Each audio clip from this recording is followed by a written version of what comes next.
আসসালামু আলাইকুম, সবাই কেমন আছেন? অনেক দিন পর চলে আসলাম আপনাদের কাছে একটা ভয়েস ভিডিও নিয়ে। আর নয়তো রিয়েল ভয়েস দিয়ে ভিডিও বানাই। তো এদিকে আমার জামাই সন্ধ্যার পরে ফোন দিয়ে বলতেছিল যে মুরগি খাবা, একটা মুরগি নিয়ে আসি। তো যেহেতু তারও খাইতে মন চাইছে, তারপর আসার সময় মুরগি, তারপর সাথে ডাটাও নিয়ে আসছিল। আর আমি সব কিছু রেডি করে রাখছিলাম। তো এদিকে রাতের খাবার দাবারটাই আপনাদের কাছে শেয়ার করতেছিলাম। লাউ ভর্তা, মুরগি আর ছোট আলু চিকন চিকন করে যখন পড়লাম তখন ফ্রিজ খুলে দেখি ছোট মাছ নাই। তো কী আর করা, তারপর বড় মাছ দিয়ে এভাবে রান্না করছি। আর এটা ছিল সকালের খাবার দাবার। তো ওইদিকে জামাইয়ের জন্য সকালে নাস্তা পানি রেডি করে ফেললাম, যেহেতু রাত্রে মুরগি রান্না করছি। তার জন্য আর কি ভাবলাম যে পরোটা, ঘি দিয়ে পরোটা ভেজে দিই।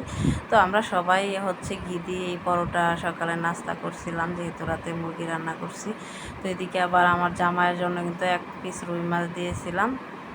আর আমরা মেয়ের জন্য পাঙ্গাস মাছ, মেয়ের জন্য 1 পিস পাঙ্গাস, আর আমার জন্য মাথা দিয়ে আর কি রান্না করছিলাম। তারপর জামাইকে বিদায় দিয়ে সকালে মেয়ে একটু ঘুমিয়ে 10টার দিকে উঠে মেয়ে নাস্তা করতে বসলাম। পরোটা আমাদেরগুলো মাত্রই ভেজে আনছে আর কি।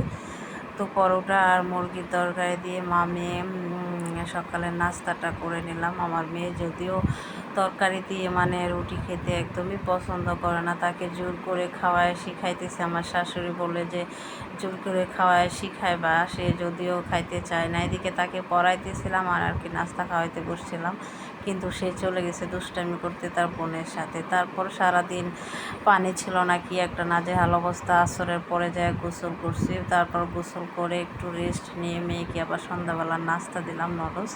তার মেজো আম্মু রান্না করে রাখছিল সকালবেলায়।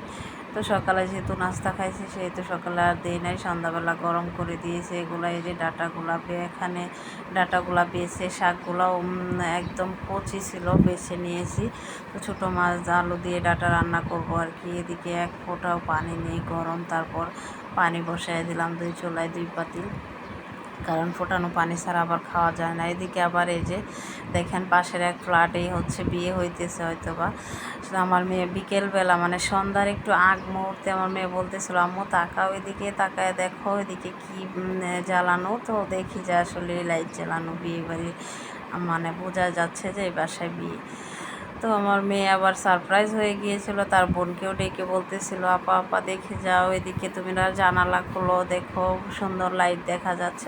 ছোটো বাচ্চাদের আর কি একটা এক্সাইটেড। তো জামাই বাসায় আসার পরও আবার অফিসের এক কলিগ ফোন দিছে যে চাবি নিয়ে আসার জন্য অফিসের। তো সে আবার বাইরে গেছে, বাসায় এসে 10-15 মিনিট রেস্ট নিছে। তো আমার মেয়ে আবার বায়না করতেছিল সে ডোনাট খাবে। এদিকে মেয়ের জন্য একটা ডোনাট কিনছে, আর তার বাবার জন্য 1 পিস কি জানি নামে বলে গেছে, চিকেন প্যাটিস। আসলে নামের চিকেন প্যাটিস, চিকেন তো দেয় নাই, একটু পেঁয়াজ দিয়ে ভরে রাখছে। তো তার বায়না সে এখানে বসেই খাবে, বাসায় এসে খাবে না। তো আজকের ভিডিওটা এই পর্যন্ত। আল্লাহ হাফেজ।